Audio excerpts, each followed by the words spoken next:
Why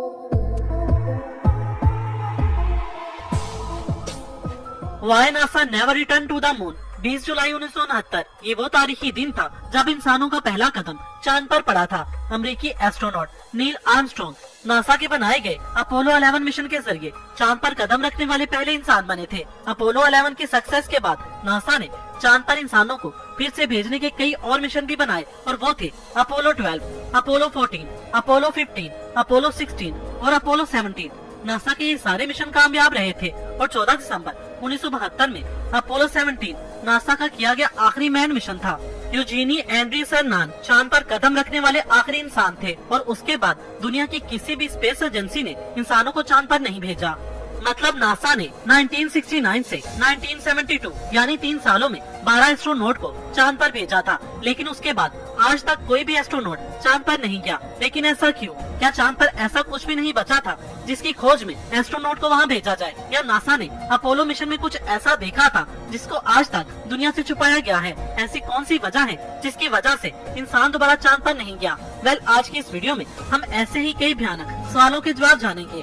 दोस्तों, जब से जमीन पर जिंदगी की शुरुआत हुई है तब से लेकर अब तक इंसान 5 बार चांद पर जा चुके हैं, लेकिन 1972 के बाद से आज तक कोई भी चांद पर नहीं गया। 16 जुलाई 1969 को अपोलो 11 को लॉन्च किया गया था, जिसमें 3 astronaut Neil Armstrong, Buzz Aldrin और माइकल कॉलिंस को भेजा गया था। इस मिशन पर पूरी दुनिया की निगाहें टिकी हुई थी। इसी मिशन से ही इंसान पहली बार चांद पर कदम रखने वाला था। जब अपोलो 11 जमीन के एटमॉस्फेयर को क्रॉस करके स्पेस में पहुंचा, तब नासा के कंट्रोल सेंटर 24 घंटे अपोलो 11 के एस्ट्रोनॉट के कांटेक्ट में थे और नासा के कंट्रोल सेंटर और एस्ट्रोनॉट के बीच हो रही सारी बातें रेडियो और टीवी पर लाइव दिखाई और सुनाई जा रही थी। लेकिन दोस्तों, बीच में एक ऐसा वक्त भी आया था जब नासा ने एस्ट्रोनॉट और अपने बीच कन्वर्सेशन के कुछ मिनट को कट कर दिया था।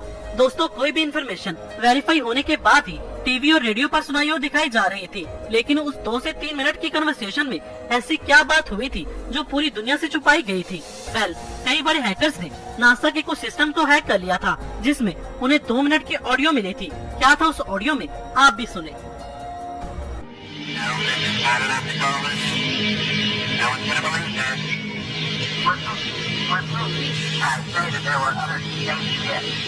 They're lined up in the other side of the crater. There they are, and they're watching us. दोस्तों, इस ऑडियो में नील आर्मस्ट्रॉन्ग कंट्रोल रूम से ये कहने की कोशिश कर रहे हैं कि उनकी शिप से थोड़ी सी दूर ये एलियन शिप भी खड़ी हुई है, जहां से वो सीधा हमें ही देख रहे हैं। यूएफओ एक्सपर्ट्स का मानना है कि एलियन सिविलाइजेशन आज भी मौजूद है। एस्ट्रोनॉट्स ने चांद पर कुछ ग्लोविंग ऑब्जेक्ट्स भी देखे जो बहुत ही तेजी से स्पेस में कहीं गुम हो गए थे। वो क्या थे ये तो कोई नहीं जानता, मगर ये साफ जाहिर था कि वो इन्हें देखकर वहाँ से भागे थे। एल्ड्रिन और नील आर्मस्ट्रॉन्ग ने चांद पर 2 घंटे 15 मिनट तक मून वॉक की और वहाँ की मिट्टी के सैंपल्स लिए। नासा का कहना है कि चांद पर ना ही हवा चलती है और ना ही वहाँ पर ऑक्सीजन है। इसी वजह से आज भी वहाँ एस्ट्रोनॉट्स के फुटप्रिंट मौजूद हैं। कहते हैं कि नील आर्मस्ट्रॉन्ग चांद पर कदम रखने वाले पहले इंसान थे, मगर नासा के मुताबिक नील से पहले भी वहाँ किसी के कदमों के निशान मौजूद थे। दोस्तों, नासा आखिरी बार चांद पर 1972 में गया था। वो आखिरी साल था जब किसी इंसान ने चांद पर कदम रखा था। लेकिन दोस्तों, नासा ने उसके बाद भी कई मिशन चांद पर जाने के लिए तैयार किए थे, जिनमें 3 मिशन शामिल थे। वो थे अपोलो 18, अपोलो 19 और अपोलो 20। लेकिन नासा ने ये तीनों मिशन कम बजट होने की वजह से लॉन्च ही नहीं किए थे। क्या वाकई नासा के पास बजट की कमी थी, या वो हमसे कुछ ऐसा छुपा रहे थे जिसकी वजह से दुनिया भर में डर का माहौल फैलने का खदशा था? 12 साल पहले एक YouTube यूजर ने अपने चैनल पर एक वीडियो अपलोड की थी, जिसमें अपोलो 20 मिशन की फुटेज दिखाई गई थी। ये वीडियो अपलोड होने के फौरन बाद बहुत ही तेजी से वायरल हुई थी। ऐसा क्या था इस वीडियो में? 1976 में सोवियत और अमेरिकन गवर्नमेंट्स के जरिए एक मिशन लॉन्च किया गया था, जिसमें फिर से एस्ट्रोनॉट को चांद पर भेजा गया था। जब एस्ट्रोनॉट चांद के डार्क साइड वाले एरिया में पहुँचे तो उन्हें वहाँ एक टूटी हुई शिप दिखाई दी, जिसको देखकर लग रहा था जैसे वो कई सालों से वहाँ पड़ी थी। जब एस्ट्रोनॉट उस एलियन शिप के अंदर गए तो उन्हें वहाँ 2 डेड बॉडीज मिली, जिसमें से एक मेल की थी और एक फीमेल की, जिसमें से फीमेल की डेड बॉडी को जमीन पर लाया गया और इस डेड बॉडी का नाम मोनालिसा 1 रखा गया। इस वीडियो के मुताबिक इस डेड बॉडी को जमीन पर एरिया 51 में रखा गया है। खैर नासा ने इस वीडियो को फेक करार दिया और इसे अपोलो 20 हॉक्स करार दिया गया, मगर यूएफओ रिसर्चर के मुताबिक ये वीडियो सच है। आपकी इस बारे में क्या राय है, कमेंट्स में बताएं।